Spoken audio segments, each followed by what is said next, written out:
about the budget deficit. Senator Tom Coburn of Oklahoma, Republican, argues to Bloomberg View that the only way to handle the U.S. budget deficit is to cut entitlement programs and raise revenues, perhaps hike taxes. He says, quote, having worked to expose and cut waste, I am convinced we will never reform entitlements without putting revenue on the table. To attempt otherwise would require a Republican supermajority that will never happen in our democracy. We are much more likely to enter a depression first. Powerful words from the senator. Senator Coburn has spent the past few months negotiating with a group called the Gang of Six. He recently left those talks. Senator Coburn joins us now, as you can see, from the Hill. Senator, thank you very much for joining us. Good morning.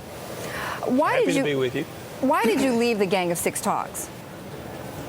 Well, I'm kind of on a sabbatical. I felt we had reached an impasse, and if we couldn't move beyond that, we were just spinning our wheels. And if in fact you don't change entitlements, you can't solve our problem. One of the things that's out there that I think has not been communicated well is to the seniors today that have benefits, they're essentially secure.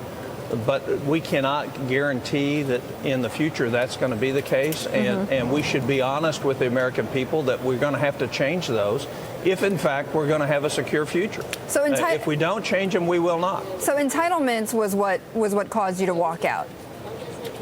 Well, not having enough changes is what we were on the impasse as far as I was concerned. Okay. What would make you go back, Senator?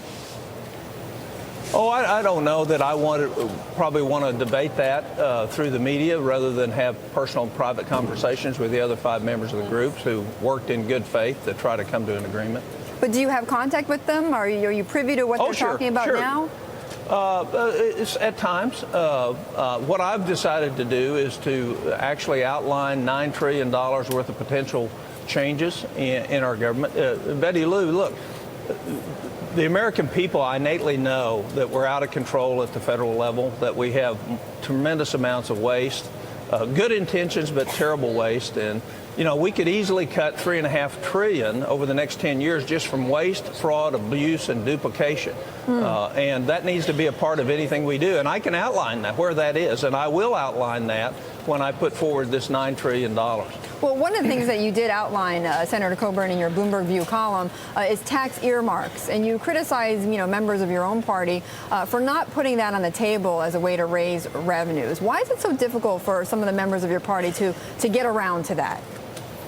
Because they've been stung so many times on promises of decreased spending for increases in revenues, and then the increase in revenues come, but the spending cuts never come.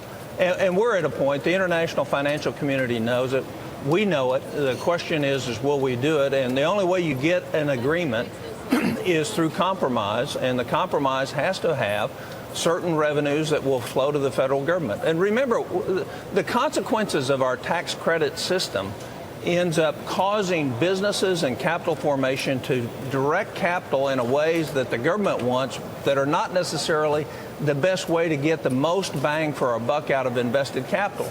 So we end up not getting great job creation, or we get it in a much lower fashion than what we would have otherwise. So the best way for capital to flow in our country is not to fill out a tax reform, but the one that gives the best return on the capital. All right. Senator, thank you very much for joining us. You're welcome, Betty Liu. Good to be with you.